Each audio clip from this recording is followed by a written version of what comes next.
Hello and welcome to this video about model locking.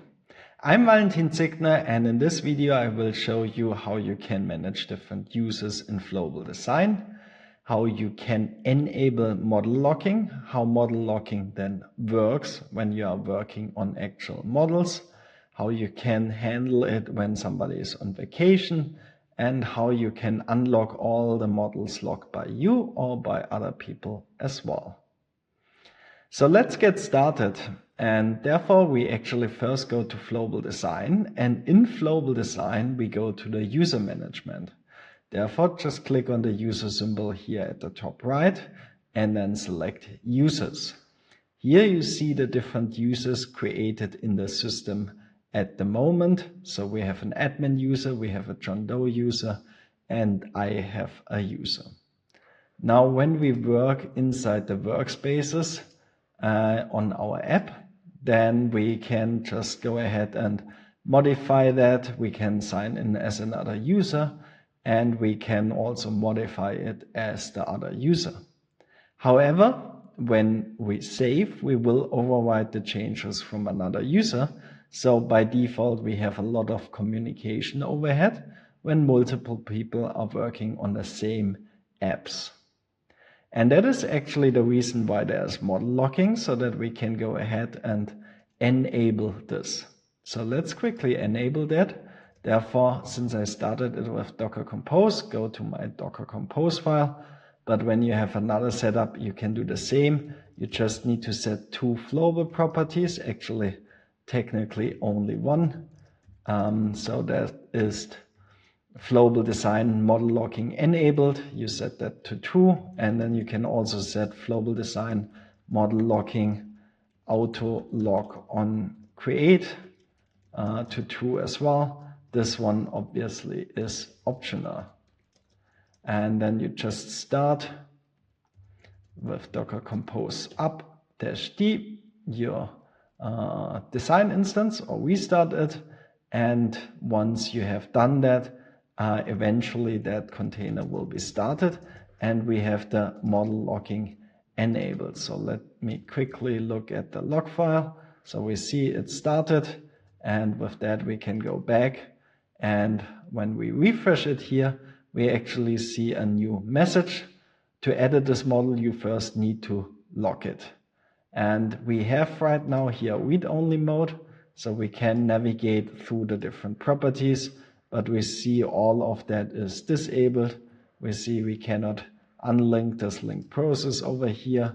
We cannot change any Boolean flag in here.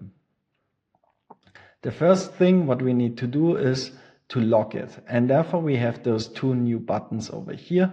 So one is a lock which is open, another one is a lock which is closed. When we press the closed lock, then we acquire this lock for this model. And we now see actually that when we look at this, we can change here the model ID and the name. We can, for the process, go ahead and unlink it, and all the things which we haven't been able to do while the model was not locked. Now, currently I'm signed in as Valentin. When I now sign out and say, yeah, let's sign in as John, and as John I can open the exact same case, I see not only that it is in read-only mode right now, since it's locked, I also see that it is locked by Valentin, and you see since when it is locked as well. So now we cannot change anything in this model. We could, however, go ahead and just say we are taking another model, and here we can acquire the lock for this model. So with that, we have now a model locked by John. You also see here in the overview that this model is locked, and you see here also when it was locked as well.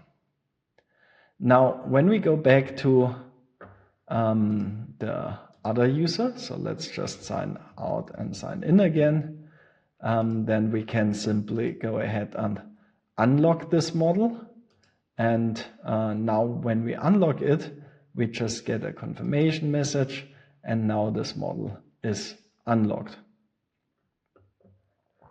Now let's go back actually to the view as John, and we are going to acquire the log as John for this case. So let's say we are John again. We are taking the loan case. We just log this model. We maybe add here a new task. That's my new task.